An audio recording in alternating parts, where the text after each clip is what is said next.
الله الرحمن الرحيم الحمد لله والصلاة والسلام على عباده الذين اصطفى أما بعد فأعوذ بالله السميع العليم من الشيطان الرجيم بسم الله الرحمن الرحيم وإذا قيل لهم آمنوا كما آمن الناس قالوا أنؤمن كما آمن السفهاء ألا إنهم هم السفهاء ولكن لا يعلمون وإذا لقوا الذين آمنوا قالوا آمنا وإذا خلوا إلى شياطينهم قالوا إنا معكم إنما نحن مستهزئون الله يستهزئ بهم ويمدهم في طغيانهم يعمهون أولئك الذين اشتروا الضلالة بالهدى فما ربحت تجارتهم وما كانوا مهتدين صدق الله مولانا العظيم وبلغنا رسوله النبي الكريم ونحن على ذلك من الشاهدين الشاکرین والحمد للہ رب العالمین۔ رفقاء محترم، اس وقت ہمارے سامنے سورہ البقرہ جو ہے اس کی آیت نمبر 13 سے 16 تک یہ آیات ہیں جن کی تلاوت کی گئی ہے۔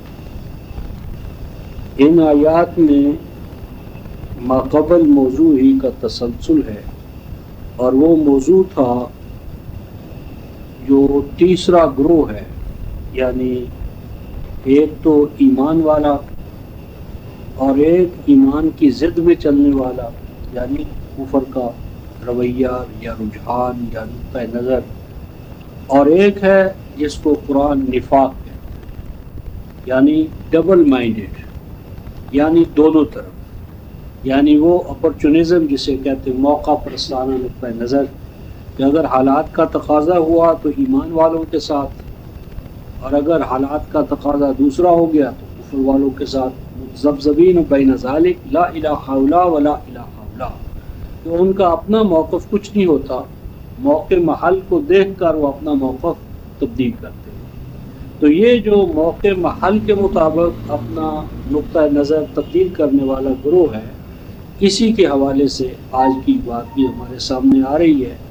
ارشاد ربانی ہے وَإِذَا قِيلَ لَهُمْ، اور جب انہیں کہا جاتا ہے یا جب انہیں کہا جائے گا، آمنو، کہ تم ایمان لاؤ، مومن بنو، ایمان لاؤ، مومن بنو، اور ایمان لانے اور مومن بننے میں ایک مثال دی، کما آمن الناس، جیسا کہ ایمان لا چکے ہیں، مومن بن چکے ہیں، الناس، لوگ، اور یہاں پر الناس سے مراد یعنی وہ لوگ ہیں جو قرآن حکیم پر ویسے ایمان لائے کہ جیسے ایمان لانے کا حق تھا، یعنی جماعت مومنین، جن کا حوالہ آگے آ رہا ہے سورہ البقرہ آیت 137، فَإِنْ آمَنُوا بِمِثْلِ مَا آمَنْتُمْ بِهِ فَقَدِ اهْتَدَوْا وَإِنْ تَوَلَّوْا فَسَيَكْفِيكَهُمُ اللَّهُ وَهُوَ السَّمِيعُ الْعَلِيمُ۔ تو یہ 137 میں الناس کا جو بدل ہے وہ جماعت مومنین یعنی صحابہ کرام۔